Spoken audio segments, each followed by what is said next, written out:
రాజాసాబ్ మూవీకి సంబంధించి చిన్న సాంగ్ లాంచ్ ఈవెంట్ జరిగింది. ఆ ఈవెంట్లో ఆ క్రౌడ్ని చూడండి. పబ్లిక్ కన్నా కొంచెమన్నా రెస్పాన్సిబిలిటీ ఉంటుంది. నిధి అగర్వాల్ గారు చాలా ఇబ్బంది పడుతున్నారు ఆ క్రౌడ్లో రావడానికి. యూతే రెస్పాన్సిబుల్గా బిహేవ్ చేయకపోతే ఎలా చెప్పండి? Hi, welcome to our channel Telugu one cinema. This is దివేశ్రీ.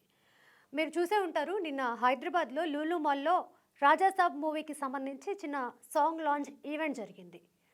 So ఆ ఈవెంట్లో ఆ క్రౌడ్ని చూడండి. ఇది అసలు ఆషామాషి విషయం కాదు. ఇదొక జోక్, ఇదొక ఎంటర్టైన్మెంట్ కాదు. దీనికి సంబంధించి ఈ వీడియోస్ కూడా బయటికి వచ్చాయి. అసలు నార్మల్గా ఈవెంట్ అక్కడ స్టార్ట్ అయ్యింది, అక్కడ క్రౌడ్ చూశారు కదా మీరు. ఎంత క్రౌడ్ ఉన్నారంటే అసలు ఎవరి కంట్రోల్లో లేదు. అట్లీస్ట్ పబ్లిక్ కన్నా కొంచెమన్నా రెస్పాన్సిబిలిటీ ఉండాలి. మీరు ఒక వీడియో చూసే ఉంటారు, నిధి అగర్వాల్ గారు చాలా ఇబ్బంది పడుతున్నారు ఆ క్రౌడ్లో రావడానికి వెళ్ళడానికి. బేసిక్ అంటే మనము మనుషులం అండి. ఒక అమ్మాయికి ఇవ్వాల్సిన రెస్పెక్ట్ మనం ఇవ్వాలి. పబ్లిక్ కూడా దీని గురించి రెస్పాన్సిబిలిటీ తీసుకోవాలి. అంటే ఒక సెలబ్రిటీస్కి సంబంధించి ఒక ఈవెంట్ జరుగుతుంది, లేకపోతే రాజాసాబ్ మూవీ నుంచి ఒక అప్డేట్ వచ్చింది, ఒక సాంగ్ లాంచ్ ఈవెంట్ జరుగుతుంది అంటే ఎస్, అఫ్ కోర్స్ అందరికీ హ్యాపీయే. ఫ్యాన్స్ హ్యాపీగా ఫీల్ అవుతారు, మూవీ మేకర్స్ హ్యాపీగా ఫీల్ అవుతారు, అంతా హ్యాపీగా ఫీల్ అవుతారు. ఈ ఈవెంట్ ఎవరైతే కండక్ట్ చేశారో వాళ్ళకి కూడా మినిమం రెస్పాన్సిబిలిటీ ఉండాలి. ఒక పెద్ద యాక్టర్స్ వస్తున్నప్పుడు, పబ్లిక్లో అంత పెద్ద ఈవెంట్ కండక్ట్ చేస్తున్నప్పుడు బేసిక్ రెస్పాన్సిబిలిటీ ఉండాలి. అండ్ ఈ విషయంలో ఈవెంట్ మేనేజర్స్ది తప్ప, లేకపోతే దర్శక నిర్మాతలది తప్ప, లేకపోతే మూవీ టీమ్ది తప్ప, ఇవన్నీ పక్కన పెడితే మనం కూడా కొంచెం రెస్పాన్సిబుల్గా బిహేవ్ చేయడం మంచిదని అనిపించింది నాకు. అసలు ఆ వీడియో చూడండి. విమెన్ అయినప్పుడు వి షుడ్ రెస్పెక్ట్ హర్. ఆమె కొంచెం ప్రైవసీ ఇవ్వాలి, కొంచెం ఆమెకి స్పేస్ ఇవ్వాలి నడవడానికి, ఆ స్టేజ్ మీదకి రావడానికి.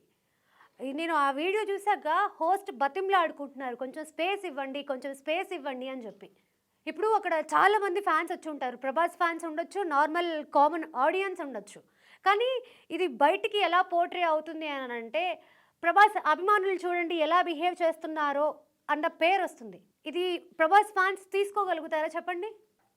ఆ వీడియోలో చూస్తే అర్థమవుతుంది ఫ్యాన్స్ ఎగ్జైట్మెంట్. ఒక సెలబ్రిటీని కలుస్తున్నాము, మనకి ఎలా ఉంటుంది అని అంటే, ఒక సెలబ్రిటీని దగ్గరగా చూస్తున్నప్పుడు ఎస్ వాళ్ళతో సెల్ఫీ తీసుకోవాలి, వాళ్ళని ముట్టుకోవాలి అని అనిపిస్తూ ఉంటుంది. కానీ అవతల జెండర్ ఏంటి? ఏ జెండర్ని మనం ముట్టుకోవచ్చు. ఒక అబ్బాయి లైక్ అంటే అక్కడ ఉన్న క్రౌడ్ అబ్బాయిలు అమ్మాయిని ఇష్టం వచ్చినట్టు టచ్ చేయొచ్చా? అంటే ఇది షాప్లో నించోబెట్టిన ఒక షో పీస్ కాదు కదా, మీరు ఇష్టం వచ్చినట్టు ముట్టుకొని చూడడానికి. She's a human being and ఒక women. We should respect her. అసలు ఆ వీడియో చూసాక నాకే చాలా బాధ అనిపించింది. అందుకనే ఇప్పుడు ఎంత పెద్ద ఈవెంట్ జరిగినా కూడా సెలబ్రిటీస్ క్రౌడ్ మధ్యలోకి వెళ్ళాలంటే ఇదే పెద్ద ప్రాబ్లము. అందుకే చాలా ఈవెంట్స్ కండక్ట్ చేయరు. పెద్ద పెద్ద సినిమా ఈవెంట్స్ అందుకే కండక్ట్ చేయరు. అంటే ఇప్పుడు మనం బ్లేమ్ ఒక ఈవెంట్ ఆర్గనైజర్ మీదనో, లేకపోతే మేకర్స్ మీదనో, లేకపోతే పోలీసుల మీదనో వేసేయచ్చు. బట్ బేసిక్ రెస్పాన్సిబిలిటీ అక్కడ మాల్లో ఉన్న వాళ్ళందరూ కూడా చదువుకున్న వాళ్ళు, యూత్ ఎక్కువ ఉన్నారు. యూతే రెస్పాన్సిబుల్గా బిహేవ్ చేయకపోతే ఎలా చెప్పండి? నాకైతే అసలు ఆ వీడియో చూసాక చాలా బాధ అనిపించింది. అండ్ అసలు ఆ బిహేవియర్ కరెక్ట్ కాదు. ఈ వీడియో చూసాక మీకేమనిపించింది? అండ్ అలాగే ఆ బిహేవియర్ ఎంతవరకు కరెక్ట్, ఇందులో ఎవరిది తప్పు అనేది జస్ట్ నాకు కింద కమెంట్ చేసి చెప్పండి. Thank you so much.